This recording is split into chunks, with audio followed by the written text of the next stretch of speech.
Protesters on Tuesday stormed the Oyo State Government Secretariat in Agodi, Ibadan, demanding justice for 14-year-old Kehinde Alade, a secondary school student who was killed by a stray police bullet.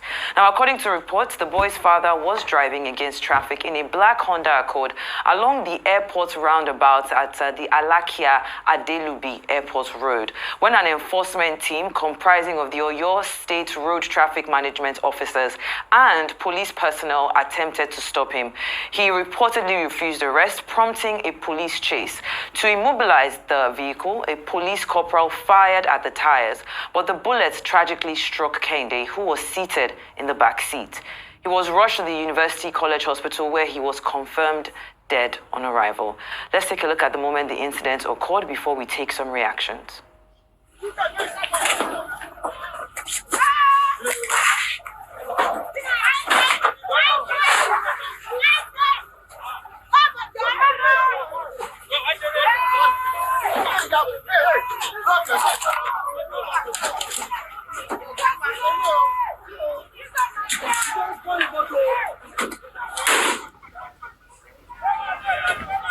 Come on, little Lord.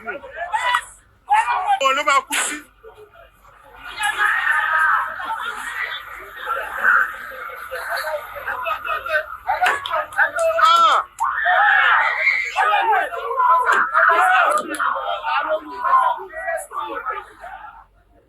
Now let's take some tweets. The first tweet there from Kay reads, "The reckless officer responsible deserves the most severe legal consequences. Justice must be served to deter such unprofessional and inhumane behavior. It is high time we took decisive action to eradicate this cruelty from our society." The next tweet there from Bodeayo reads, "Take down the plate number, engage in a chase till they park, radio the next checkpoint or stations along that route to look out for the vehicle. I can keep going on with alternative options in this situation than shooting an unarmed civilian." Renew their tweets. This was how #EndSARS first started. Let's no one rewrite the story. Tina Ezekwe, secondary school leaver in 2020, Monsurat Ojuade, JAM students 2021, Alayori Ademola, police students 2022, Bolanle Rahim, pregnant woman 2023, Ahmed Ibrahim, a young man 2024, and hundreds more. Now this. Now, still in that similar event, a disturbing video has also surfaced showing police officers in Abuja assaulting a commercial driver and harassing passengers, including a pregnant woman, on Monday. The incident reportedly happened when the driver attempted to follow other vehicles taking a one-way route to avoid a roadblock. According to some of the passengers, police officers stopped the vehicle and attacked him without giving him a chance for any explanation. Let's take a look.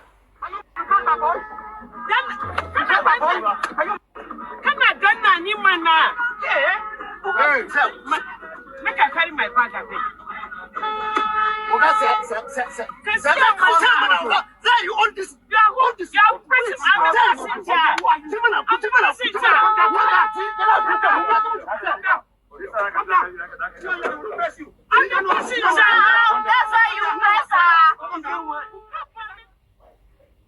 Now, I wanted to take these two stories back to back, as of course they involve the Nigerian police force.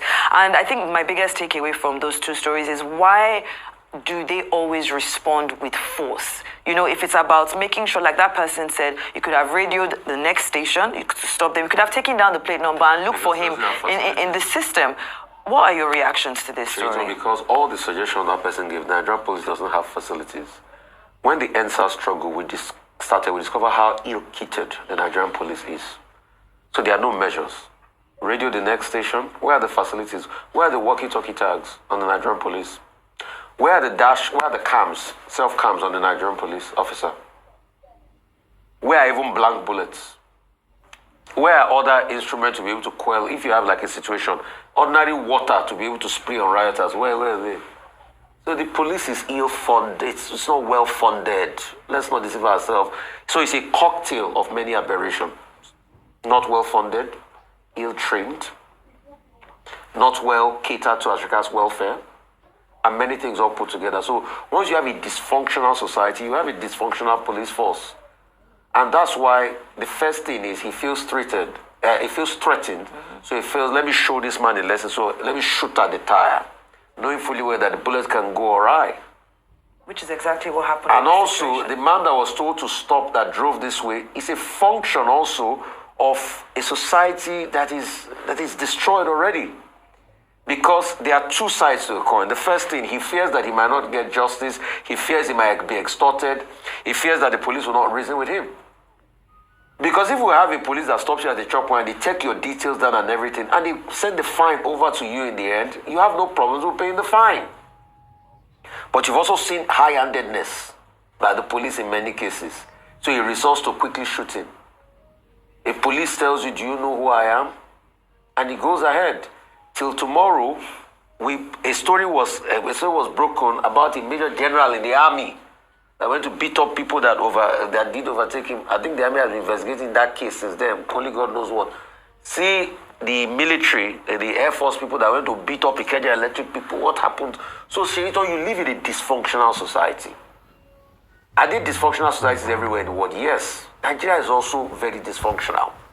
So you will have things like this as a blowback. So what's the solution? We need to invest in the police, kitting, training, welfare, insurance, and the likes. Because I've done a lot of work with the police. I used to be a member of crime, where we used to hold yearly programs to reward police officers that have lost their lives in duty. And we also even ensure that donations are given to those police officers. So I've worked with police extensively. So I'm talking from experience. Yeah. Crime Writers Journalists Association. After you do all that, then you now need to resensitization. Then put appropriate things in place. So even if they took the picture, where's the data bank? Do we have an appropriate data bank? So it's a potpourri of issues. But justice must be done. The police officer must be taken. It must be made to face the full wrath of the law. It must be made to face, and we've called for calm. Yeah. People in Oyo State, we've called for calm. I think it was a protest to the State House. The Oyo State authorities have responded to that. Yeah. We just pray for the reports, but a lot of needless lives are lost in Nigeria because of the dysfunctional society. Yes, Rufai. I think the irony is that the police is your friend is the motto of the Nigerian police force, and I mean we're seeing that that's not the case, and this consistent involvement in traffic offenses, the police has no business with traffic offenses.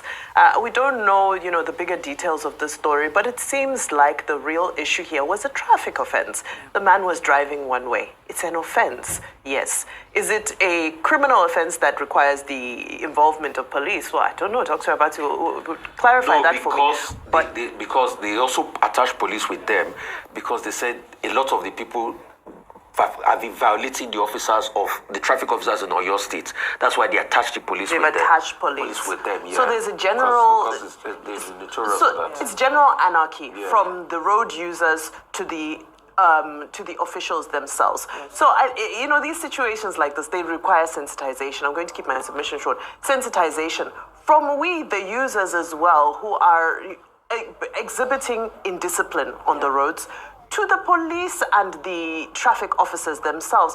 What tools do they have to enforce beyond the tactics that they've come to use? I think that's the question we need to ask ourselves. And how can we reorientate the system such that road users can respect the traffic laws, and they too can be sanctioned for not acting within the realms of discipline and of the rules as well, the rules of engagement? Dr. Reuben. Okay, yes, let me start from where you started, saying that the motto of the Nigeria police is, the police is your friend. The average Nigerian does not believe that the police is his or her friend. If anything, there is an adversarial relationship between the Nigeria police and the people.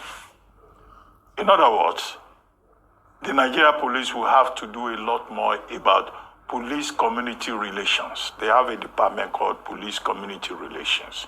And a lot more still needs to be done about the reorientation of the average Nigerian policeman.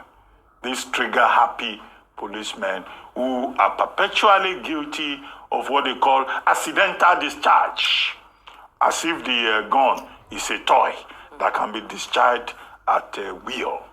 The third point in that regard is that during the NSAS protests, one of the demands of the young people who propelled the NSAS protest was that there must be psychiatric testing on a regular basis for policemen. I think we need to return to that narrative because some of these incidents that are reported, they look like a mental health crisis for many policemen. You can't go and give guns to people who are mentally unbalanced and they'll just be killing other people at will. To return to the Ibadan case, a young man going to write a WASC exam inside his father's car, a trigger-happy policeman just shoots and kills the young man. That was a dream killed. That was a future annulled. Wasted. That was a life wasted. There is no justification whatsoever for it. And that is why the demand of the youths, the angry youths who protested in Ibadan yesterday, is that the Inspector General of Police should investigate this matter and make sure that that person is called to order. The other policemen who misbehaved in Abuja, they are just as guilty. And that's why I think that the basic issue here is about the mental health status of these policemen who are on the streets of Nigeria. The second leg of it may well be that, okay, Nigerians don't obey the police. When a person is in uniform, you are required to obey the person. But because of this distance, this alienation, this distrust between the state and the citizen, we keep having these problems. And unfortunately, we measure the outcome in terms of lives lost, opportunities lost, and tension and chaos that result therefrom. The job of the police is to protect lives and property, not to take lives in an illegal, brazen manner as happened in Ibadan yesterday. That incident is unfortunate. It stands condemned. Yes. Thank you so much for your comments. Let's take